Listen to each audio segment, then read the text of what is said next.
Oh, that was awesome. What a cool eat.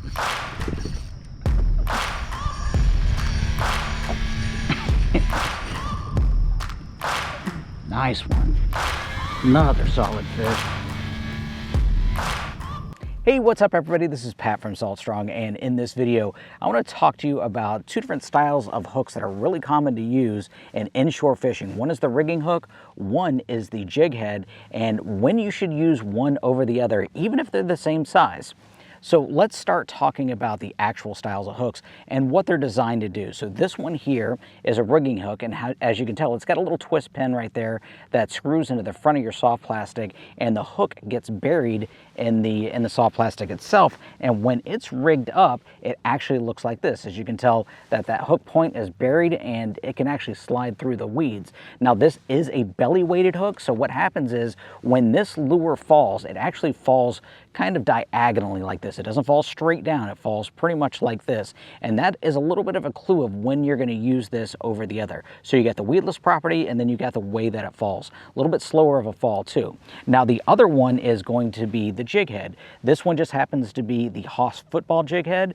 This is the smaller size, the 2/0 and the 1/8 ounce. And what that has is it's got a little double barb right there. And when this one is rigged up, it looks like this right here. This is the same exact hook rigged on our 2.0, which is our 3.5-inch paddle tail. So as you notice, this has got an open hook, an exposed hook on it. And because the weight is all the way to the front of that lure, what happens is the lure falls more straight up and down. So instead of falling diagonal, it's going to fall straight up and down. Now, when you're going to use one over the other is really going to be dependent on the style of fishing that you're fishing. So say you're fishing like this grass line that's behind me. There's actually a couple different times that you're going to use one over the other. Most of the time, you're going to want to use the weedless setup. And the reason why you're going to do that is obviously you don't want to get hung up on weeds. So anytime you're fishing near structure, say a weed line like this here, or it could be oyster beds, or it could be grass where you get really tall, long grass, you want to use this one. But what happens is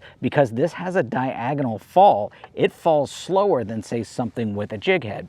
So if you're fishing a weed line like this, but the wind gets up a little bit, what you'll want to do is you'll actually want to switch to something like this open jig head. What's going to happen is if the wind is blowing, when you're using a lure that doesn't fall very fast, the wind is going to grab your line and make the lure fall even slower. And potentially what'll happen is this lure won't even make it down to where the fish are. But if you use something that falls faster, what's going to happen is it's going to get down into that water column, down further into that water column quicker, have a little bit more resistance because of that water that's going to create some resistance on the line, and then you're going to be able to get where those fish are and get in contact with your lure a lot better. So even though these are both the same weight, this is an 1/8 of an ounce and this is an 1/8 of an ounce, this will actually fall faster, and you'll want to use this whenever the wind is up or you're fishing a little bit of current. Now, I'm not talking about a lot of current. The type of current that I'm looking for is something that you could probably swim against. Whenever the current gets up, even further than that, then you'll want to step up your weight, go up to maybe 1/4 of an ounce. But these shallow grass lines, like what's behind me, that's only maybe 2, maybe 3 foot deep, 1/8 ounce is the way to go, especially if you're fishing for these fish that are cruising along the grass line and you're sight casting them. If you try to go up to a heavier weight when that wind is up, your splash can be a little bit too much and it'll scare the fish off. So actually changing your style of hook right here and going to a jig head can make that lure fall a little bit faster and get down to this fish, and the wind is not going to affect it as much. So pros and cons of each lure. As we were talking about this one is actually a really good lure when it comes to weedless presentations. So anytime you're fishing weed lines or you're fishing oyster beds, if you can get away with this type of presentation, you'll spend more time fishing and less time getting hung up. This is really the way to go. Now, when you're going to be fishing this type of jig head is when there's no risk of getting hung up or slight risk of getting hung up, or you want to fish really close to the structure. Now remember, this lure falls faster. So as you cast it, say you want to cast it near a dock piling, this will fall and land closer to the bottom of that dock piling. This one is going to fall horizontal. So what happens is by the time this makes it to the bottom, it's going to be further away from that dock piling. So this is what you want to use for that.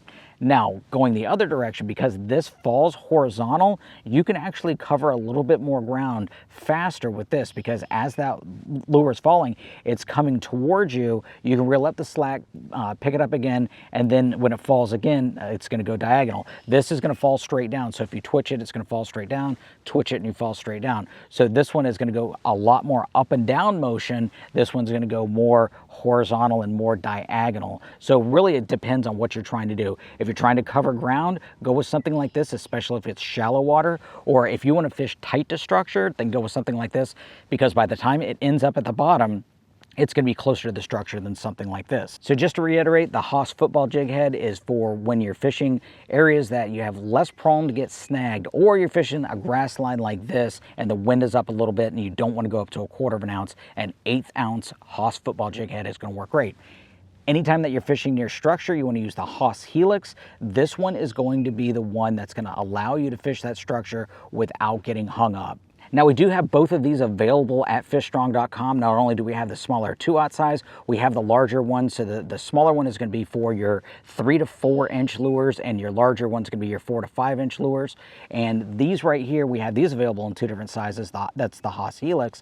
This is the 3/0. That's made for your 3 and your 4 inch. We do have a 4/0 that is made for your larger 5-inch baits. So what's cool about these also is the Haas Helix is available in the bulk pack in the 1/8 ounce, because that's our most popular size. So when you buy them in bulk, you'll actually save a little bit of money. And speaking of saving money, remember, insiders get an extra discount off of our tackle at fishstrong.com. So if you've got any questions or comments on the rigging of either of these hooks, go ahead and put those down below and I'll try to answer them as soon as I can. And if you want to try any of these, make sure and check them out. Again, that's at fishstrong.com. And if you are looking to up your fishing game, if you're looking to get on to more fish, quality fish, quicker and less time while saving money, come check us out at saltstrong.com, where we actually teach you how to find the feeding fish quicker, and it makes everything much easier that way. So again, check that out at saltstrong.com. Appreciate you watching. Have a great day. Thanks. Bye.